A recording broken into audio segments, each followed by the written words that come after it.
Hey guys, Ken Smith Fishing, and Stella and Bodie and Sam all up here with me today filming. So this is going to be the Outlaw Outdoor Tournament Day. First, let me apologize. On that last video, guys, I don't know why there's audio issues. The audio's great for me, but I've had multiple comments that you guys can't hear me at the intro. I'm going to turn this up pretty high, so hopefully you'll be able to hear this, but it sounds fine to me. So I don't know exactly what's going on, but we'll figure out how to fix it. And I did just buy a really good mic that has a windsock on it. So the next video coming up is going to have a lot of wind noise in it, but it's great information. It's from the last little bit of my fishing with James Niggermeyer that I think is actually the best of that entire series. So bear with me through that audio, and we've got much better audio coming hopefully thereafter.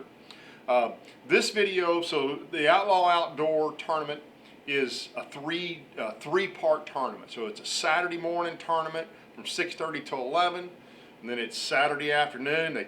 The top three in each of the brackets of 6 fish in the winner's bracket. The bottom 3 fish in the loser's bracket in the afternoon. And that is, I believe it went from 12:30 to 5. So it's 2 really short days, and then everybody fishes a full day on Sunday. It's a whole different dynamic on where you fish. We were going out of Castle Boykins, so you couldn't run all over the lake Saturday. You had to get where you were going and get still and get to fishing.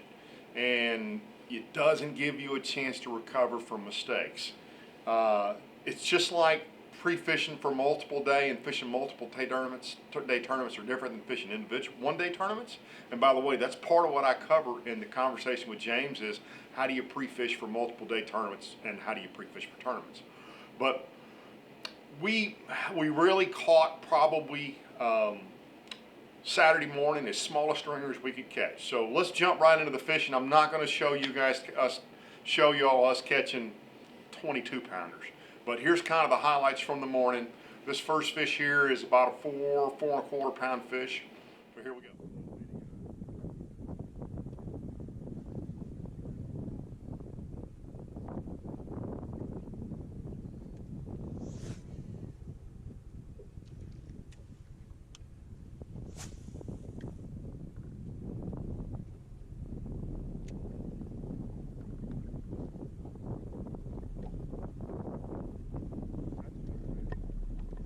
Better? Huh?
Okay, so we've already got to limit the boat by then.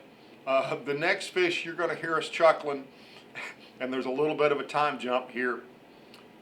And I'm going to tell you what happened because we talked about it and it's too funny not to share it. Newberry throws his Alabama rig out, starts going to the bathroom, line starts moving off. So this would have been R-rated if we hadn't cut this video up a little bit, but it's a nice fish, so we stuck it in here. So here's Mr. Newberry catching a 3.25 pound fish while he was taking a biological break.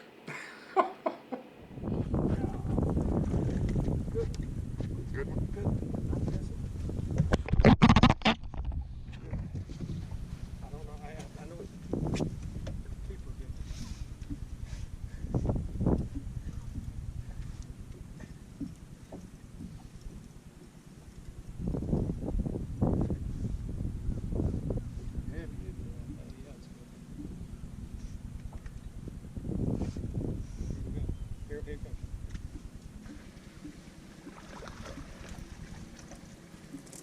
No.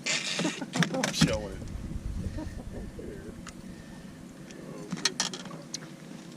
He's on the other side, right?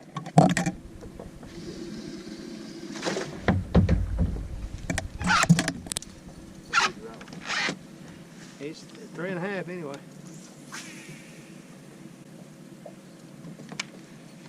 You ain't gonna believe this. Threw it out there, and I was doing something. Oh, I was going to pee. That's bad. We can't remember what he was doing, but I was going to pee. That's my partner back there. I miss him a lot. He's up there on the tour now. He's pottying on a much nicer circuit, but I miss fishing with him for sure. I'm sorry, Dale, for showing that. All right, so that got us to the weigh scales on Saturday morning. That group of fish. Actually, let me put whatever else I have in here. I think I've got a couple more fish catches in here.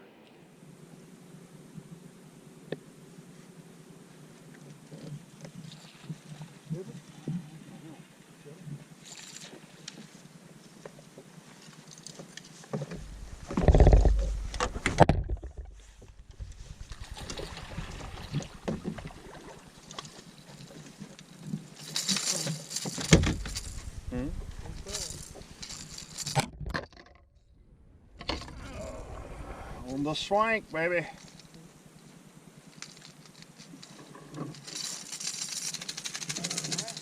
Fire that swank back down through there, DK.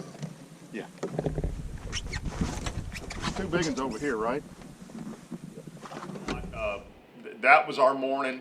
We came to the scales with 1234. We finished second in our bracket, and that moved us to the afternoon.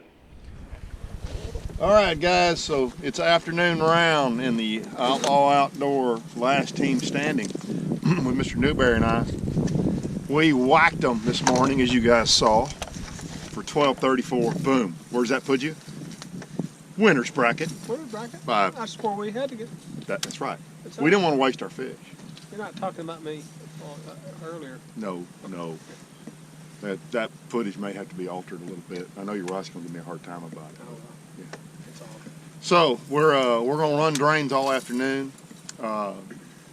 We certainly got lucky. There were a couple of the 6 brackets we would have made it in, and there's a couple we wouldn't have made it in. So we've come down the lake, and we're just going to go fishing super shallow. We think these fish are probably shallow. The bait fish have really disappeared on us, but we're going to run it, see what happens. Excuse me. We didn't want to burn any of our fish. Right, and you know, so we just wanted to make it. Albert and them had 19. What did they have this morning? 22. 22. And how do we stand against them now? I don't know. I made $1,000. Oh, that's right. You did Calcutta money, but I think we're tied. Yeah, that's right. We're tied. So we got to get to the winner's bracket tomorrow. So we're going to go fishing, diving duck. Here we go, boys. And this is where I got a little frustrated with our decision process, my decision process. I'm not blaming anything on Dickie. We both know better than this. I had seen those pretty nice, 2.5, 3 pound fish shallow. And I really thought late in the day we were going to catch some good shallow fish. And one of the things that's made me think about doing a practice tournament, a practice video is there are just things that, having done this, I've been tournament fishing since I was 15 years old. That's 42 years. There's things that 95% of the time are right. There's always an exception.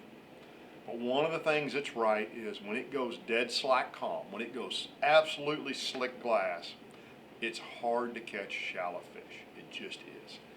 Unless you're flipping bushes or flipping grass. Flipping grass is a whole different story when it's real slick like that.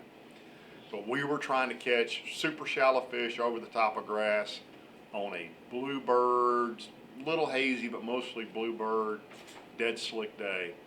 And that's not a smart thing to do, and we suffered for it. And we only did it for probably an hour and a half, but when you got a 4-hour day, man, you gotta make good decisions, and you gotta make them really quick. So I was really disappointed in that decision. And then so there's not even any footage from Saturday afternoon. We just didn't catch them. So we get kicked to the loser's bracket. I mean, we didn't zero, but we got kicked to the loser's bracket. Actually, we didn't even wear a fish. I went up and saw that we weren't going to make the cut. We knew what third place was. We didn't have that, didn't have close to it. So we didn't wear a fish. So we went to Sunday. We went back into the same area, and we caught a ton of fish again. Same thing. So let's run through those. Good?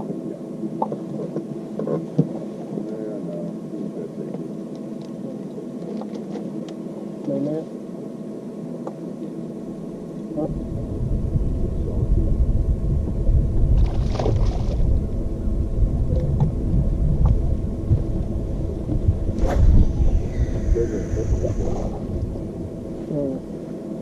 Yeah, he goes, gets to ride on the other side.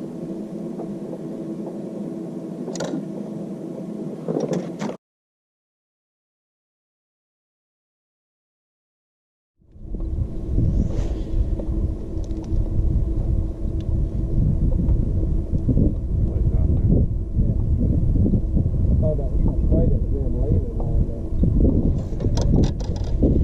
Boy, that thing sung through the water, didn't it?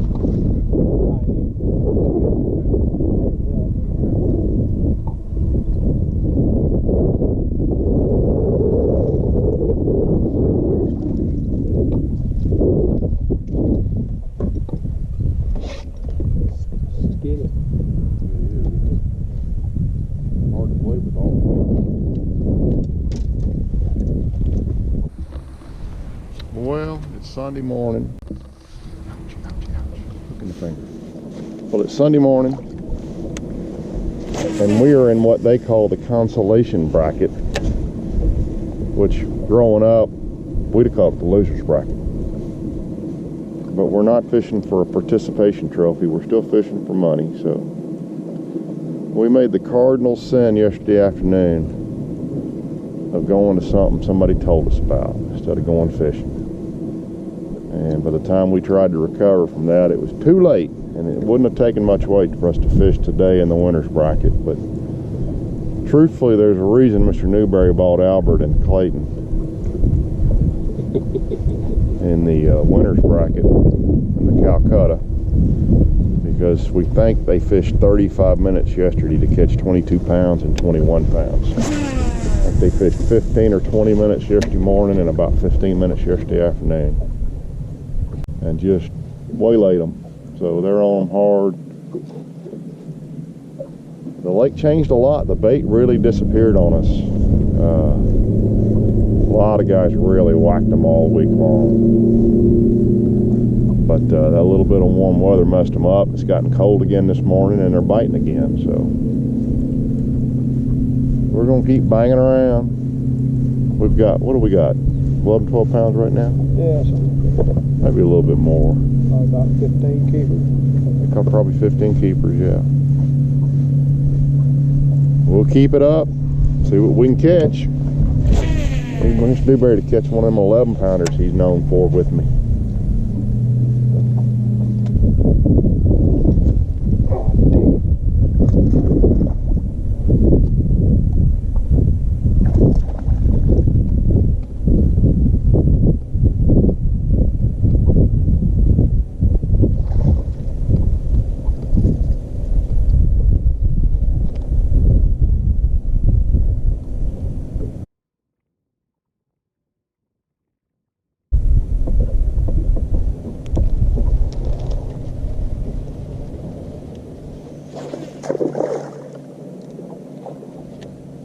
Give me that waypoint on that spot right there.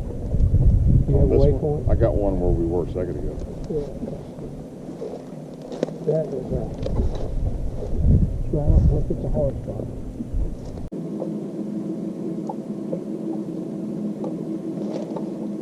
There we go. No, he ain't got nothing. No, he'll put some in there. Oh, he looks like not.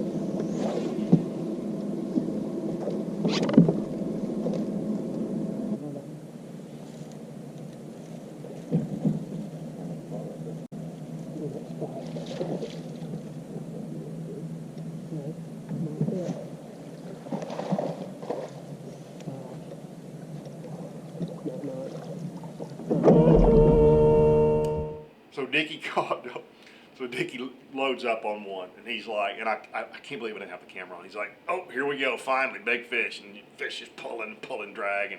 So I jump up, grab the net, and run to the front, and this is what I dipped net. We thought we were recording. Newberry just caught a dandy, but it's got really weird coloring to it. That's like, he's got to weigh 25 pounds? Yeah.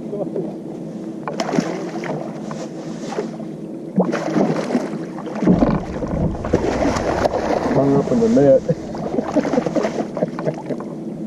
Dickie, what is the appropriate Lew's goo rod? You thought you had a giant on, didn't you? So, by the way, I'm loving on two dogs at once. If y'all can't figure out why I'm moving around so much, got a lot of attention going on here between Sam and Stell and Bodie over here growling. So, Sunday afternoon, excuse me. It's windy, and we'd seen those fish shallow. We spooked a fish Saturday afternoon, a good fish shallow, and 4-pound fish. And when it gets windy on Rayburn and the water temperature is what it is, you go shallow and you try to go to the grass. And you can't let things you think you know affect you. We felt like Albert and Clayton were fishing deep, and I believe they were. But we also kind of looked through the standings, and Ron Reisenhuber, who's Big Iron on Texas Fishing Forum, Ron had 16 pounds morning or afternoon. He was catching them. And Ron is almost always a deep fisherman. And this is that stuff you see going on in those guys' heads on Major League Fishing that I always make fun of them for, and it affected us. And so after about 10 o'clock, 10:30, we were just catching 2-pounder after 2-pounder after 2-pounder. We made a bad decision to go fish deep.